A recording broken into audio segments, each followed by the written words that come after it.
Saudi প্রবাসী হারেস মিয়ার কষ্টের জীবনের গল্প।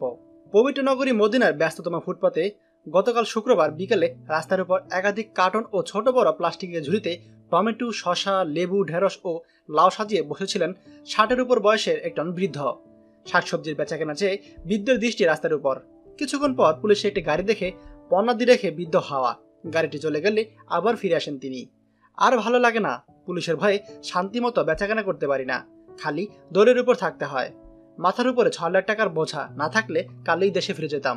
মুন্সিগঞ্জের গজারিয়া থানায় গোরাইশা গ্রামের বাসিন্দা 60 বছর বয়সী হারেস মিয়া এই প্রতিবেদকের সঙ্গে আলাপকালে 8 মাসের প্রবাস জীবনের তিক্ত অভিজ্ঞতার কথা এভাবেই বলছিলেন।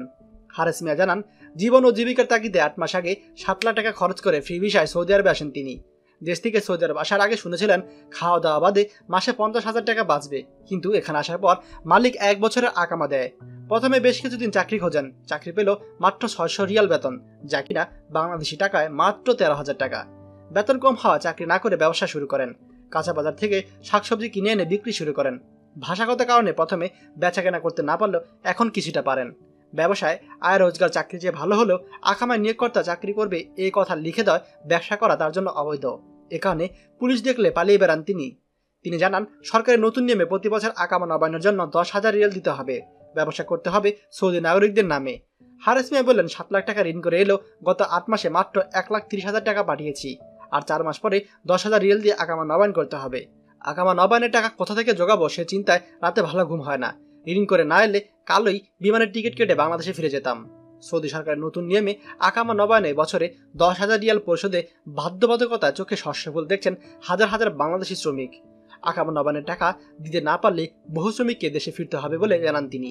তাই আপনারা যারা সৌদি আরবে ফ্রি ভিসায় আসতে চাচ্ছেন বা বর্তমানে ফ্রি ভিসায় আছেন, আপনারা কিন্তু ভালোভাবে জানেন যে সৌদি আরবে অবস্থা কতটা খারাপ। ভুলেও সৌদি আরবের দিকে পা বাড়াবেন না। আর যারা সৌদি আরবে আছেন তারা আল্লাহর উপর ভরসা রাখুন যে আল্লাহ তাআলা হয়তো আপনার জন্য একটি ভালো রুজি রোজগারের ব্যবস্থা করবে। ভিডিওটি খুবই গুরুত্বপূর্ণ, তাই সবার সাথে অবশ্যই শেয়ার করবেন। আর আমার চ্যানেলে আপনি নতুন হলে চ্যানেলটি অবশ্যই সাবস্ক্রাইব করবেন সৌদির সকল লেটেস্ট নিউজ আপডেট সবার আগে পাওয়ার জন্য। ধন্যবাদ। বাংলাদেশের প্রথম প্রবাসী নির্ভর ভেরিফাইড ইউটিউব চ্যানেল TJN24। তাই দেরি কিসের, এখনই আমাদেরকে সাবস্ক্রাইব করুন। সাবস্ক্রাইব করতে সাবস্ক্রাইব আইকনে ক্লিক করুন এবং বেল আইকনটি চাপুন, যাতে আমাদের কোনো নতুন ভিডিও আপনি মিস না করুন।